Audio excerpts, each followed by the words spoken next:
अरे बावड़ो, वो जो आवाज आ रही है ला इलाहा इल्लल्लाह मोहम्मद रसूल अल्लाह अशहदु अल्ला इलाहा इल्लल्लाह हुआ अशहदु अन मोहम्मदन अब्दुहु व रसूलहु, वो कोई इबादत नहीं है। वो तो कह रहे हैं अल्लाह के सिवा कोई इबादत करने योग्य है नहीं और मोहम्मद साहब के सिवा उसका कोई रसूल है नहीं। इसीलिए जब हम अपने क्षेत्रों में राम यात्रा लेकर के निकलते हैं तो पत्थर बरसा करके इसका प्रमाण दिया जाता है कि हमने रोका था कि अल्लाह के सिवा कोई इबादत करने योग्य नहीं है, तुमने क्यों की, इसीलिए तुमको पत्थर मिलेगा। हमारा वेद तो कह रहा है अयम निजा परोवैती गणनाम लघु चेतसाम उदार चरिता नाम तू वसुधैव कुटुंबकम, लेकिन उनकी कुरान क्या कह रही है, कातिलुल लजीना ला युमिनूना बिल्लाहि वला बिल यौमिल आखिर वला युहर्रिमूना मा हर्रमल्लाहु व रसूलहु वला यदीनूना दीनल हक मिनल लजीना ऊतुल किताब हत्ता युअतुल जिज़यत अय दिव्यहुम सागिरून।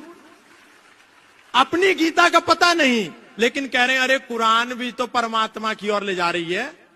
अरे वो तो आपको मानवता का शत्रु बना रही है। और अभी फादर का जो खेल चल रहा है,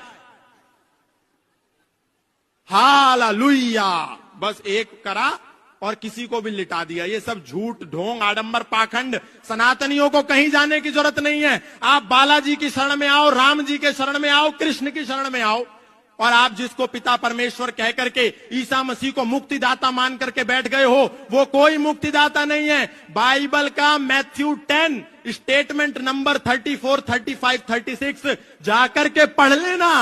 वो ईसा मसीह कह रहा है, do not suppose that I have come to bring peace to the earth. I did not come to bring peace but a sword. I have come to turn a man against his father, a daughter against her mother, and daughter-in-law against her mother-in-law. Man's enemy will be the member of his own household. ये मत समझो कि मैं इस धरती पर शांति का पैगाम लेकर के आया हूं, मैं तो इस धरती पर तलवार का आह्वान लेकर के आया हूं, ताकि एक ही घर में एक बेटा अपने पिता का शत्रु हो जाए, एक बेटी अपनी मां की शत्रु हो जाए, एक पुत्र वधू अपनी सास की शत्रु हो जाए, और हम उसको मुक्तिदाता कह रहे हैं। अगर मुक्तिदाता कोई है तो वो मर्यादा पुरुषोत्तम श्री राम है, योगेश्वर श्री कृष्ण है, बजरंगबली हनुमान है। हमको उनकी शरण में आना है, कोई जरूरत नहीं है कहीं जाने के लिए।